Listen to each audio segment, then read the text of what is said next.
ડભોઈ ખેતીવાડી બજાર સમિતિ ખાતે આંગણવાડી કાર્યકરો અને તેડાગર બહેનોએ સૂત્રોચ્ચાર સાથે વિરોધ પ્રદર્શિત કર્યો।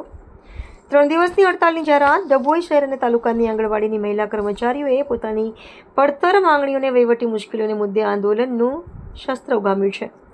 ડભોઈ ખેતીવાડી બજાર સમિતિ ખાતે મોટી સંખ્યામાં એકત્ર થયેલી આંગણવાડી બહેનોએ સરકાર વિરુદ્ધ સૂત્રોચ્ચાર કરી વિરોધ નોંધાવ્યો હતો। આંદોલનને પગલે આગામી 3 દિવસ સુધી શહેર અને તાલુકાના તમામ આંગણવાડી કેન્દ્રોની કામગીરી બંધ રાખવાનો નિર્ણય લેવામાં આવ્યો છે। બહેનોએ જણાવ્યું હતું કે 5 માર્ચથી ઓનલાઈન કામગીરી બંધ રાખવાનો લેખિત નિર્ણય જણાવ્યો હોવા છતાં આઈસીડીએસ કચેરી દ્વારા કામગીરી કરવા માટે સતત દબાણ કરવામાં આવી રહ્યું છે।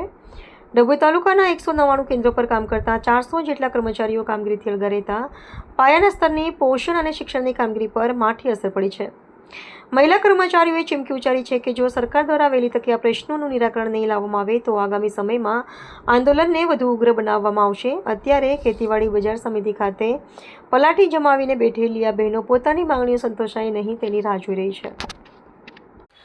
આજ રોજ ડભોઈ તાલુકામાં એપીએમસી ગ્રાઉન્ડમાં ડભોઈ તાલુકાની 199 આંગણવાડી વર્કર અને હેલ્પર બહેનો ભેગી થઈ છે। અમારા પડતર પ્રશ્નો છે કે હાઈકોર્ટે જે ચુકાદો આપ્યો છે તે વહેલી તકે અમલમાં લાવે અને મોબાઈલો નવા આપે અને કામગીરી જે વધારે આપવામાં આવે છે એનું મહેનતાનું મળતું નથી અને કામગીરી જે વધારે આપે છે એ મહેનતાનું મળવું જોઈએ અને બધા બિલોમાં પૈસા વધારો કરવો જોઈએ। મસાલા બિલો ફળમાં એમાં પૈસાનો વધારો કરવો જોઈએ।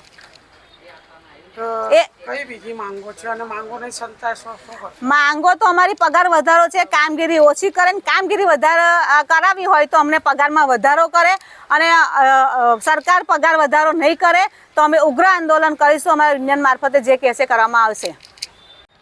આજ રોજ અમે આંગણવાડી વર્કર બહેનો, હેલ્પર બહેનો અને ત્યારબાદ એપીએમસી ગ્રાઉન્ડમાં અમે જે બહેનો એકત્રિત થઈને યુનિયનના આદેશ મુજબ આજે અમે અહીં આગળ ધરણા ધર્યા છે। ત્યારબાદ એમાં શું છે કે એપ્લિકેશનો જે અમને સરકારશ્રી આપે છે એ એપ્લિકેશનમાં બરાબર ચાલતી જ નથી।